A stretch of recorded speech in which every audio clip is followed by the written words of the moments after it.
Hey everybody, and welcome back. I know it's been a little while, but we're back in the chair, we got the camera rolling, and we're ready to make some more tutorials. We're going to start fresh now, going with some stacking tutorials. Now, I know there's documentation on the pydfs-lineup-optimizer website in the docs that goes over a lot of the basics here, and that's great for you go-getters. I'm sure you've already read that and implemented it yourself. I have had a lot of requests if I could go over some stacking methods though. So, we're going to go ahead and jump right in with some basic team stacking. For those DFS veterans, you are well aware what stacking is. For those more beginners that may not be quite as familiar with the terminology, stacking is when you emphasize a specific game or team in your lineup construction. So for instance, for NBA, you will likely want to stack a high pace, high scoring game. Two teams with high-powered offenses that don't play a lot of defense. You're going to want a lot of players in that game because there's a lot of points that are going to get scored, and with the high pace, there's a lot of opportunity. And really, opportunity is what you're betting on here for the players outside of that star mold that get all the looks they want because they're the best player on the court. But for all those more role players, you're really banking on minutes and opportunity. Because it doesn't matter if you have all the opportunity in the world if you only play 5 minutes, and it doesn't matter if you play the whole game, never come out, if you have no opportunity. So you really try to balance that, and you'll want to pick a slew of players, several, from that scenario, whether it's a specific team or a specific game, and from both teams, to fill out the majority of your lineup, or at least your core. So we're going to go over the basics of general team stacking, and this is a specific team. Okay, this is not picking a game and getting a combined stack from the game. This is picking one team and getting a stack from that team. So this is the basics, the basics to the basics, basically. Is that too many basics? Probably so. But anyways, let's go ahead and hop in. First off, we're going to run our import statements just like normal. However, you'll notice we do have a new one this time that is just team stack that we're importing. Capital T, capital S, team stack, one word. Now, you can go ahead and put that up here as one import statement. Going to work just fine. You're still importing it from the same package. However, I called it out separately just to emphasize the fact that it's something new we've not imported before. Next up, we're going to pull in our player list, and I've got that open here for you to see. It's going to be a more recent player list than we typically use here. This is from January 15th, 2022, so at the time of recording, this is just under a week ago, because it is January 21st today. So, this is our player list. You guys might have a copy of this locally. I've went ahead and called out all of the teams present for that slate on that player list. So if you download this from my blog where I have the tutorials posted with download links to the Jupyter Notebook and to the Excel files used, or you have a copy of it on your own, and you want to play around with this a little bit without running your actual lineups off of it while you get the hang of it, these are the teams that are present. Feel free to play around or use them interchangeably in this tutorial from the teams that I use. So we're going to go ahead and create our optimizer. We have our teams here, and the first thing we're going to do before we get into any of the stacking is create a control lineup set. What that's going to do is give us the 10 best lineups for that day with no exposures set, no stacking information set, nothing like that, just the best lineups for that day. And you'll notice we start at 312.99 at 59.8, 312.49 at 59.9, 311.72. Those are very similar in score, and if we look at the players, those are going to be very similar too, because remember, without any of the exposure settings set, it's really going to take, its top core, and it's going to swap out like the lowest player and keep cycling that through until you get better off cycling a second player out, and then you'll go back and take that last player and cycle through them again. So these are all going to be very similar with nothing set there. Like if we look at Jalen Brunson and Luka, let's see, Brunson, Harden, Rosen, Brunson, Rosen, Brunson, Rosen, Rosen, Harden, Harden, Rosen. Right, so Harden, yeah, there's just a lot of repeats here, which is not ideal unless that's your specific core and you want all of them there. But that's why we do exposures, as a quick reminder. So we have something to compare to now. This is the lineups that we get with no stacking set. Now first up, if we want to stack a single team, let's say we want 3 players from that team on every lineup. We will go ahead and create our optimizer. and load our player list. And then we're going to use the add stack function of the optimizer, and we're going to add the team stack object, and we're going to pass the parameter of an integer 3. 3 is specifying we want 3 players from a single team on every lineup. We're not specifying what team, mind you, or how many times we can use any specific team. Just the fact that on every lineup, I want 3 players from one team. That's the only thing that's put in there. Now in basketball, it's not as big of a deal to get into the specifics, at least when learning. Think of like football though. You would want to be able to say, I want at least one receiver from the same team as the quarterback that gets picked on every lineup, right? You want that stack. It doesn't matter what quarterback you pick. It doesn't matter what team they're on. It doesn't matter which receiver on that team you pick. But you want the rule set that you will have one receiver from that quarterback's team on every lineup. That would be something similar here. We want 3 players. We're not getting into the position specifics here because it's basketball, and it's not as big of a deal to make sure if you have the point guard that you have the center, right? Because basketball is becoming more positionless, and you really just want the best players from that team. So we're going to add the stack, say we want a team stack of 3, and if we rerun our optimizer and take a look here, we can see we have, let's see, who do we stack in the first one? Dallas, Dallas, Dallas. Brunson, Doncic, Dorian, Finney-Smith. Second one, we have Dallas, Dallas, Dallas again. The same stack again. Dallas, Dallas, Dallas. The same stack. Oh, this one's a little different though. Now we have Philly, Philly, Philly. And then New Orleans, New Orleans, New Orleans. All right, so we can see we're stacking. We don't have anything saying that it has to be a different stack though. So we have the same Brunson, Doncic, Finney-Smith stack for the top 3 lineups, okay? So in theory that might be fine, but you might want to mix it up a little bit, or to control maybe what teams you're stacking throughout your lineups. Maybe? I don't know. I mean, that's up to you. Next thing we're going to do is we're going to put some exposure on that. So let's see what happens. We're getting 10 lineups, so a 10% max exposure means a max of 1 lineup, okay? Now, this might confuse you a little bit in how this runs. Let's go ahead and run it, and then we'll talk about it. So if we look at this, remember we had Dallas, Dallas, Dallas is the Dallas stack for our first 3 lineups before. Now we look, we still have Dallas, Dallas, Dallas as our first stack, but now our second stack is going to be Philly, Philly, Philly. Our third stack is going to be New Orleans, New Orleans, New Orleans. Fourth stack is going to be Boston, Boston, Boston. So what that shows us, specifically going from lineup 1 to 2, we lose that Dallas stack, and for 3 we lose that Dallas stack. But so our exposure in the team stack, what that max exposure is applied to is the team itself that's getting stacked. So if we say we want a team stack of 3 with a max exposure of 0.1 and 10 lineups, that means at most, each team can only be stacked in 1 lineup because we have a 10%. If we did 20%, now we can have 2 stacks, 2 lineups per team that get stacked. So now lineup 1's Dallas, Dallas, Dallas, Dallas, Dallas, yep. And lineup 2 is Dallas, Dallas, Dallas, because we know that the top 3 lineups, if we're doing a 3-team stack, are going to be Dallas stacks. But now we get to stack 3, and we lose the Dallas lineup. And now we're at Philly, Philly, Philly, because we hit that 20% max exposure. So that is how that max exposure is going to work. If we want to stack a specific team, we can do that too. So within our team stack package here, we're still specifying 3 just like we did here, but now instead of max exposure is 0.2, we're passing 4 teams. And it is important here, even if you're only passing a single team, this has to be a list. Okay, that's just the data type it's looking for is a list.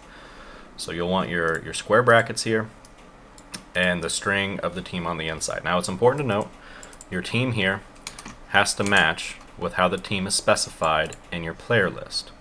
So if we come back here, we can see that team is going to be the abbreviation. So the all caps abbreviation is what we need to pass when we're specifying a team. Okay? Let's come back down. I want to stack Boston because I'm a Celtics fan. So let's see what happens. Now we have a 3-stack of Boston, Schroeder, Tatum, and Horford. Lineup 2, a 3-stack of Boston. Lineup 3, a 3-stack of Boston. And notice that they're all very similar. We have Schroeder, Tatum, Horford, Schroeder, Tatum, Horford, Schroeder, Brown, Horford, Schroeder, Tatum, Horford, Schroeder, Horford. Who did I miss? Josh Richardson. Haha. Yep. So those are going to be very similar. That kind of brings us back to where we hit with our first stacking example, where we needed some exposure to make sure we weren't getting the same stack over and over again. But here it's a little bit different because we want the Boston stack. We just want a wider variety of players being included in that Boston stack, if that makes sense. So it's not so much that we want different teams being stacked in this example, but maybe we want, you know, a little more variety. We don't want Tatum, Horford, and Schroeder in every single stack. And that's something we'll touch a little bit on in this video, but there's some more advanced techniques we can get to that specifically limit the number of times those player combinations can be used outside of just a general max exposure being set. So we'll get to that in a future advanced stacking video. But moving on from our basic Boston stack here, and you'll notice without setting a max exposure, it's going to stack Boston every single game down to the 10th lineup, all right? And that's going to be standard. If we're not setting exposure, it's going to put it on everything until it can't, until it hits a point where it cannot. And the only reason it could hit that is if we have some max exposures on players set, where it's used up all the Boston players, or maybe the positions. Maybe there's only one power forward on the roster, and you can only use them 4 times with 40% max exposure for the players, and you hit that, and then you're done. I don't know. But it would have to hit some sort of other metric that's controlling things besides the stack. So if we want to stack from 2 teams, let's say Boston and Miami. So let's say this is an example of maybe a game we're stacking. Let's say Boston and Miami are playing, and we want to stack that game, but we want to stack either Boston or Miami. All right, we don't want a combination of the two. We think one team is going to dominate, and we want a bunch of different lineups specifying, this is my Miami lineup, this is my Boston lineup. So we're going to do the exact same thing we did up here. We're just going to add Miami to our 4 teams list. So if we put Miami in here, and we run it, now we're going to see our first lineup is Boston, Boston, Boston. Second lineup is Boston, Boston, Boston. Third lineup is Boston, Boston, Boston. You'll notice this does not restrict you from picking players from the other team. It is just not going to stack them because you're not going to get 3 Boston and 3 Miami. You're going to get one or the other, at least forced. It is possible that based on the projections and salaries, you could end up with 3 players from Miami on your lineup, but it is not something that it's trying to do, right? That's just how the cookie crumbles, right? So we keep going down. We have more Boston stacks. We should get to a Miami stack here eventually, maybe not. If the best 10 lineups are all Boston stacks, and the best 10 lineups are all Boston stacks. I did not rig this, okay? Boston's just that much better than Miami. I don't know what to tell you. So that's a good thing to bring up here. Putting multiple teams in here does not guarantee you a stack from all of the teams. It is just saying it's going to stack one of those 2 teams on every lineup. Kind of like flipping a coin. It's 50-50 each flip, but you could flip 20 heads in a row, right? It's not every time you flip heads, it's more likely to be tails because they're mutually independent events, right? So you flip this coin. Flipping this coin is not impacted by what you flipped before. Now, the odds of getting heads that many times in a row is incredibly low, but it is not influenced by the previous flip. Same thing here. If we did 100 lineups, there is a chance that all 100 lineups could be Boston stacks, right? Because we have no exposure on players. So if the best players are going to be from Boston that night, it's going to put a Boston stack on every single lineup and not a single Miami one, unless we have some sort of exposure set. So moving on from there, let's take a look at adding exposures to a multi-team stack.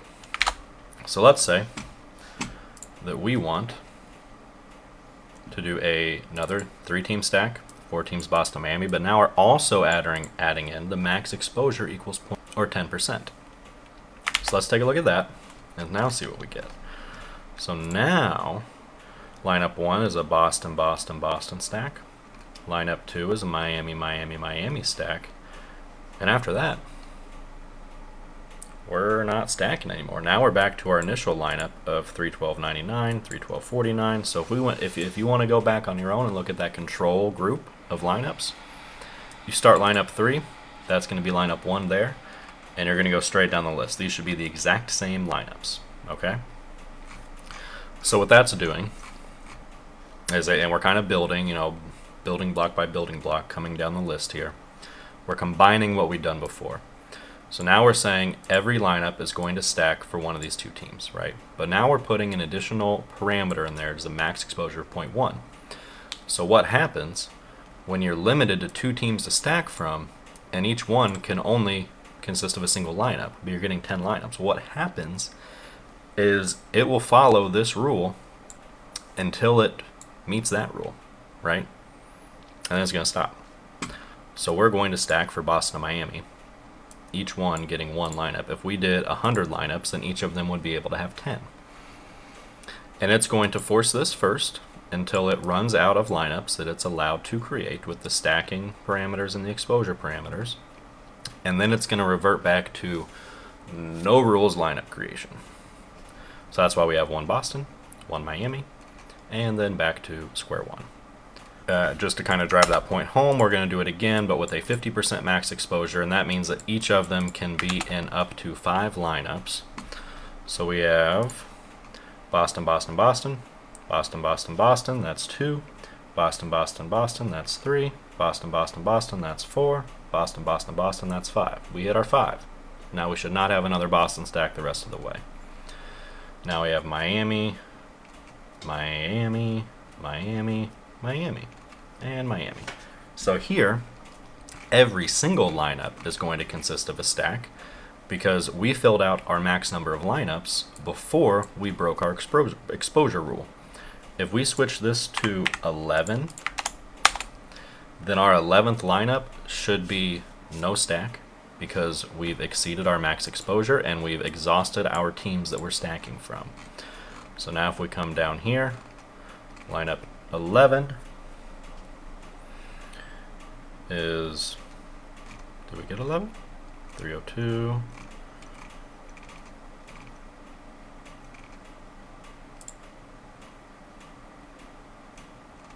See, 1, 2, 3, 4, 5, 6, 7, 8, 9, 10, 11. That's right, because it rounds up. That's my bad. So the exposure rounds up when it's calculating the number of lines you can have. So if we do 11 and we cut it in half, it's going to round it up to 6 is the most. Okay, not 5 and 5. So it's going to round that half lineup up. Sorry, my camera's being real jittery. What we need to do is drop that down to like 0.4. And then so that's going to be 4 and 4 is 8. So our last 2 lineups can't generate lineups, that's right. And that's why it's important to reinitialize your optimizer before you run that, because it will hold those lineups in memory and think that they've already used them.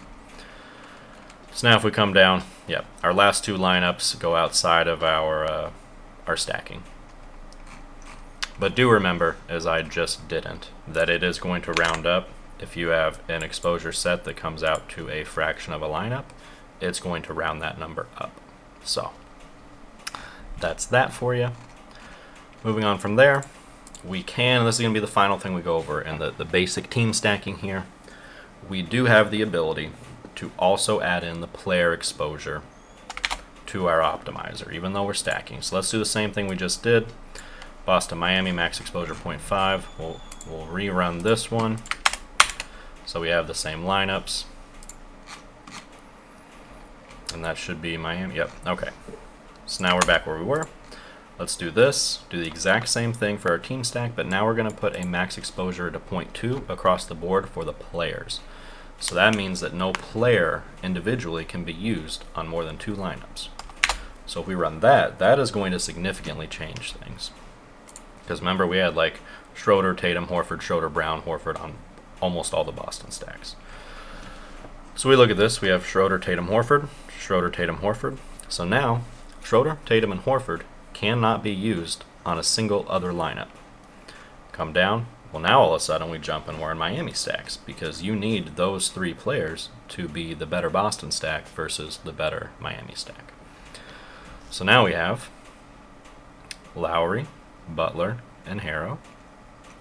Lowry, Butler, and Hero. Okay, so now none of those players can be used again. Coming down, now we're back to Boston, and we have Jaylen Brown, Josh Richardson, Robert Williams. Okay, Jaylen Brown, Josh Richardson, Robert Williams. All right. And then for Miami, ping-ponging back, we have Duncan Robinson, Kyle Guy, and Caleb Martin.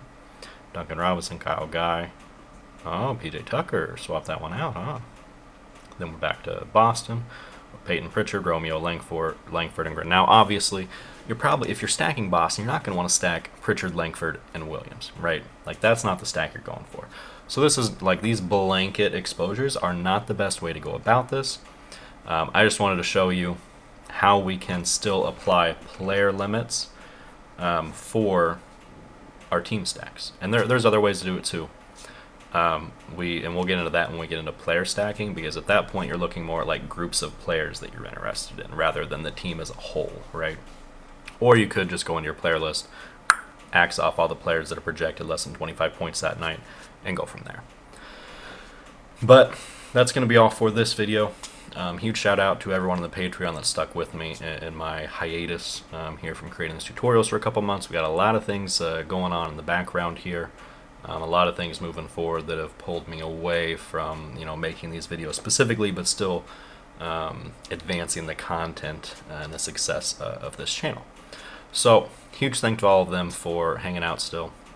It's much appreciated.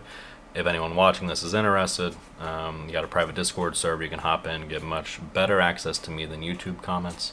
I do try and respond to them as quickly as I can and as well as I can, but sometimes some do kind of slip through the cracks. So being on the Discord's a nice way. You can get pretty direct access to me. Get in for as little as $5 a month, so not going to break the bank. I know in these trying times, 2 years of this new world that we're living in, it's tight for everyone. So obviously, do what's best for you. Coming up next, we'll have a video on player stacking. Going to go over the basics of that as well. And then we'll start getting into more advanced stacking scenarios and methodologies, as well as dealing with late swaps. I know that's a big one in the NBA, especially with the health and safety protocols still in effect. It's a pain. So a good strategy for the NBA is seemed to be make your lineup, assuming you're going to have to swap players with, stacking the later games, and then only using players in the early games that have already confirmed their lineups. That gives you the freedom to swap late once you kind of get things figured out and see who's not playing.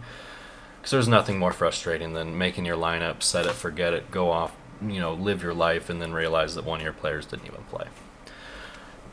This module does have tools for late swapping where you can feed your lineups in and tell it based on the local time and the game time. It'll lock the players that games have started and only look at players that can be swapped. So we'll get into that. That's a little tougher for me to make a video on because I have to be doing it while the games are going on, and that's not a time that I'm typically around my computer to do that. But it is one that's coming. And yeah, thank you all for continuing to watch, and I'll see you guys next time.